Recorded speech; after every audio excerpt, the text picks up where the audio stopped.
ఈ పరిస్థితులన్నీ మారే అవకాశాలు ఉన్నాయంటారా? సుబ్రహ్మణ్యం గారి కోరిక నెరవేరే అవకాశం ఉందంటారా? డెఫినెట్. ఎందుకంటే మొన్న ఎప్పుడైతే బీజేపీ వాళ్ళకి 240 వచ్చినాయో అమ్మా గాడిన పడ్డదిరా వ్యవహారం అని చెప్పి అనుకున్నాను నేను కూడా. ఆయన కూడా అప్పటి నుంచి ఎక్కువగా వీడియోలు చేయడం మొదలుపెట్టాడు. ఓకే, వ్యవహారం గైడ్లో పడినట్టేగా. 420 420 420 అన్నారుగా. 420 420 420 వస్తాయి మాకన్నారు. ఇండియన్ పీనల్ కోడ్ లో 420 అంటే దొంగ అని అర్థం.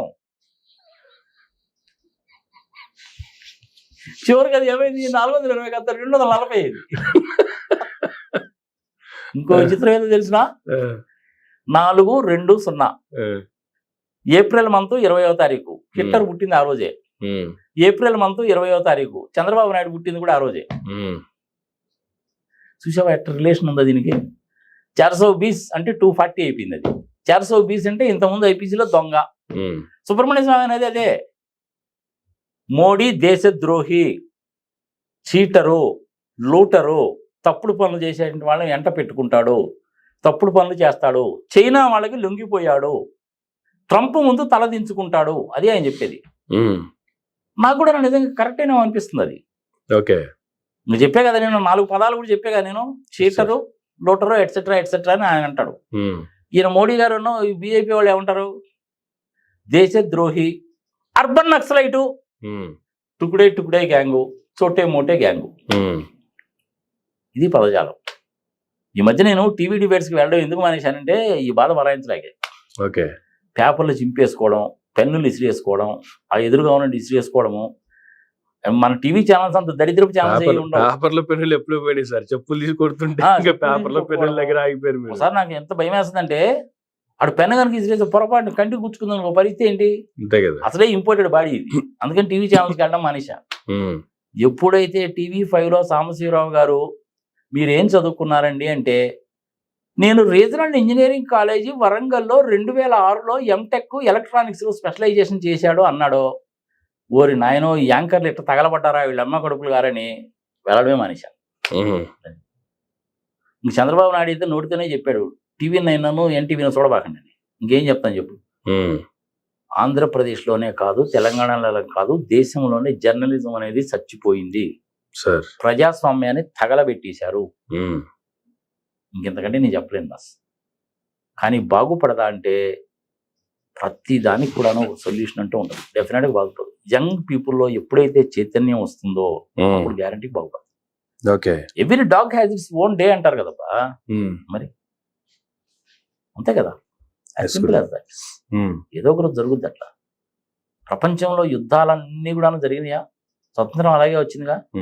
చైనాలో 1949లో రాజులు చేసిన దౌష్టికానికన్నా దిక్కుమాలిన పనులకే కదా అక్కడ మారింది. 1192వ సంవత్సరం నుంచి అప్పుడు వాళ్ళందరూ పరిపాలించి, తర్వాత బ్రిటిషర్స్ వచ్చి 200 సంవత్సరాలు పరిపాలించి $32 ట్రిలియన్ సొమ్ముని దోచుకెళ్ళిపోయి భారతదేశంలో రైతుల్ని అడుక్కు తినేవాళ్ళని చేసిన తర్వాతనే కదా ఉద్యమాలు వచ్చినాయి. 1857లోనే కదా ఫస్ట్ వచ్చింది. మరి 1857 దగ్గర నుంచి 1857 నుంచి 1947 వరకు 90 సంవత్సరాలు పట్టింది స్వతంత్రం రావడానికి. మరి ఇప్పుడు 75 సంవత్సరాలు ఏం జరిగిందంటే, బ్రిటిష్ వాళ్ళు చేసినటువంటి దాంట్లో వీళ్ళు కూడా కొన్ని మాదిరి చేతి పనులు చేశారు. బ్రిటిష్ వాళ్ళు ఏమో చక్కగా ఉన్న రైతులను నడి విరిచేసి అడుక్కు తినేవాళ్ళని చేశారు. ఇప్పుడు మన రాజకీయ నాయకులు కూడా అదే. అంతకంటే ఏముంది? నిన్నగాక మొన్ననే గుంటూరులో చూసాంగా. అంతకుముందు ఏమో 22,000, మొన్నేమో 12,000 మిర్చి. మరి రైతులను అడ్డగోలుగా నాశనం చేశారుగా. చంద్రబాబు నాయుడు గారు 20,000 ఇస్తా అన్నాడు, ఇచ్చాడా?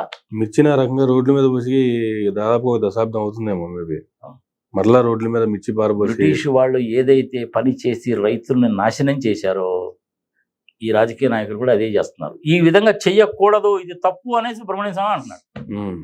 నేను కూడా అదే చెప్తా, కరెక్టే. పన్నులు అనేటువంటిది పన్నులు తగ్గిస్తే మన జేబులో డబ్బులు ఉంటాయి. ఆ డబ్బులు నువ్వు ఏదో ఒక రకంగా ఖర్చున్నా పెట్టుకుంటావు, బ్యాంకులో డిపాజిట్ అన్నా చేసుకుంటావు. బ్యాంకులో డిపాజిట్ చేస్తే సుజనా చౌదరి లాంటి 3rd క్లాస్ ఫెలోస్ కనుక డబ్బులు కనుక ఇస్తే నాశనం. మంచి వాళ్ళకి కనుక ఇస్తే ఇండస్ట్రీస్ వస్తాయి, ఎంప్లాయ్మెంట్ వస్తుంది, ప్రొడక్షన్ ఉత్పత్తి జరుగుతుంది. ఉత్పత్తి మీద మళ్ళీ నీకు GST వస్తుంది, ఇన్కమ్ ట్యాక్స్ వస్తుంది. ఇందిరాగాంధీ ఆమె ప్రైమ్ మినిస్టర్ గా ఉన్నప్పుడు చేసిన పని ఏంటంటే ప్రతి సంవత్సరం పెంచుకుంటూ పోయేది.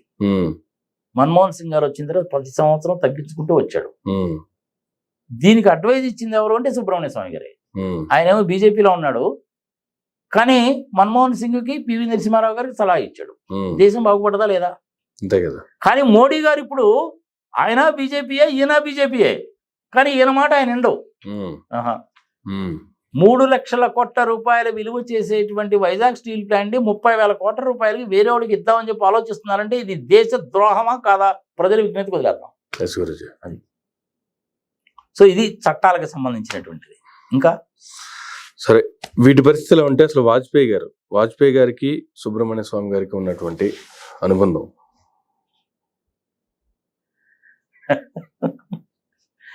వాజ్పేయి గారు కూడా దేశానికి ప్రధానమంత్రి గారు చేశాడుగా.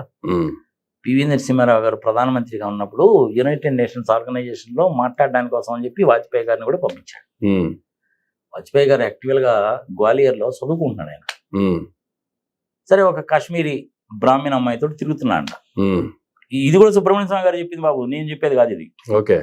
వాళ్ళ నాన్నగారు ఇది చూసి, అమ్మో ఇది లాభం లేదురా బాబు, సంగతి సమాచారము, బ్రాహ్మణ అమ్మాయి కాదు, ఐ థింక్ ముస్లిం గర్ల్ అనుకుంటారు, కాశ్మీరీ Okay. సంథింగ్ లేదు, ఓకే. వీడి ఇక్కడ లాభం లేదురా బాబు గ్వాలియర్లో అని చెప్పి లక్నో పంపించారట. ఉమ్, లక్నో పంపించాడు, చదువుకున్నాడు, వచ్చాడు, సంగతి సమాచారం అయిపోయింది. ఆ అమ్మాయికి ఏమో మ్యారేజ్ అయిపోయింది సంగతి సమాచారం. ఓకే. వాళ్ళిద్దరికి ఇల్లీగల్ రిలేషన్ ఉంది, వాజ్పేయి గారి కూతురు ఉంది అని సుబ్రహ్మణ్య స్వామి గారు చెప్తారు. ఉమ్, అది కరెక్టా కాదా అనేది మనకు తెలియదు. ఉమ్, అది వాజ్పేయి గారి కన్నా ఆయనకి ఉన్నటువంటి సంబంధం. ఉమ్, వాజ్పేయి గారు ఈయన సలహాలు అడిగేవాడు, ఈయన చెప్పిన దాంట్లో కొంత చేసేవాడు, కొంత చేసేటువంటి వాడు కాదు. ఉమ్, సరే, మోడీ గారు అయితే అసలు చేయడు. ఉమ్, కానీ పివి నరసింహారావు గారు మన్మోహన్ సింగ్ చేశారు, దేశాన్ని బాగుపరిచారు. ఉమ్, ఇది ప్రజలు గుర్తుపెట్టుకుంటే చాలు. ఉమ్, అది వాజ్పేయి గారి కన్నా ఆయనకి ఉన్నటువంటి సంబంధం. ఉమ్. ఇంకా బంగ్లాదేశ్ మీద పాకిస్తాన్ నుంచే కదా విడిపోయింది బంగ్లాదేశ్. ఉమ్, 1947 సంవత్సరంలో బంగ్లాదేశ్ లో, అంటే అప్పుడు పాకిస్తాన్ లో భాగం కిందనే ఉందిగా, ఉమ్, లేదంటే కంబైన్డ్ ఇండియా అనుకో. ఉమ్, అప్పుడు హిందూ పాపులేషన్ అనేటువంటిది చాలా ఉండేది. ఉమ్, బెంగాలీస్ కానీ వాళ్ళు కానీ హిందువులు ఎవరైతే ఉన్నారో ఉమ్, వాళ్ళు ఇంచుమించుగా చాలా మంది ఉండేవాళ్ళు. ఓకే. అప్రాక్సిమేట్లీ వాళ్ళ పాపులేషన్ ఎంత ఉంది అంటే ఉమ్, బంగ్లాదేశ్ లో అప్పుడు ఉమ్, 1947లో, ఉమ్, 1947 సంవత్సరంలో ఉమ్, బంగ్లాదేశ్ లో 47% ఉన్నారు హిందూ. ఓకే. ఇప్పుడు ఎంతమంది ఉన్నారో తెలుసా? Less than 5 lakhs. ఓ, అప్పుడు పాకిస్తాన్ లో కూడాను పాపులేషన్ చాలా ఉండేది. ఉమ్, ఇప్పుడు పాకిస్తాన్ లో హిందువుల population plus Jains plus great grand సర్దార్జీలను కలుపుకుంటే 2% ఉన్నారు. ఓకే. అంటే పాపులేషన్ తగ్గుతా వచ్చేసింది అనమాట. ఉమ్, ఆల్రెడీ నేను చెప్పాను కదా, ఉమ్, ఇరాన్ లో, ఇరాక్ లో, ఈజిప్ట్ లో అవును. ఏం చేశారు, ఎలా మార్చేశారని. అవును. అలాగే జరుగుతుంది. ఉమ్, ఒక్క కాశ్మీర్ లోనే 5 లక్షల మంది కాశ్మీరీ పండిట్స్ ని గెంటేశారు. ఓకే. ఇప్పటికి కూడా వాళ్ళకి సరైన నివాస స్థానాలు అవి ఉండడం. ఉమ్, మళ్ళీ ఇప్పుడిప్పుడే తిరిగి వాళ్ళు స్వస్థలాలకు వెళ్ళి వ్యాపారాలు చేసుకోవడము, సంగతి సమాచారం అనేటువంటిది ఓకే. మొదలు పెట్టారు. ఉమ్, అది నెక్స్ట్, అది బంగ్లాదేశ్ కి సంబంధించింది.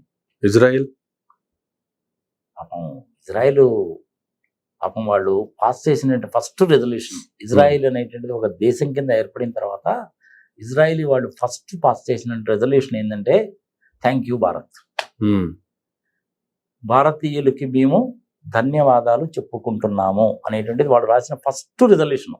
ఓకే. నేను వాళ్ళ రాజ్యాంగం అయితే చదవలేదు, కానీ రాజ్యాంగంలో కూడా వాళ్ళు అది రాసుకున్నారట. ఉమ్, ఇండియన్స్ కనుక లేకపోయినట్టయితే ఈ రోజు మాకు దేశం అంటూ ఉండేది కాదు. ఓకే. దానికి మళ్ళీ ఒక పెద్ద హిస్టరీ ఉందిలే. ఉమ్, బ్రిటిషర్స్ వాళ్ళు సంగతి సమాచారము, ఈ మైసూరు మహారాజాకి సంబంధించిన సైన్యం వెళ్ళింది, ఉమ్, ప్లస్ మన నిజాంకు సంబంధించిన సైన్యం వెళ్ళింది. ఉమ్, అప్పుడు గిజ్మీర్ లో ఉన్నటువంటి వాళ్ళు సైన్యం కూడా వెళ్ళారు, ఉమ్, బ్రిటిషర్స్ ని ఎదిరించారు, ఉమ్, ధైర్య సాహసాలతో పోరాడారు. ఉమ్, సంగతి సమాచారం, that is a different history. కావాలంటే ఇంకో వీడియో చేసుకోవాలి. ఉమ్. అది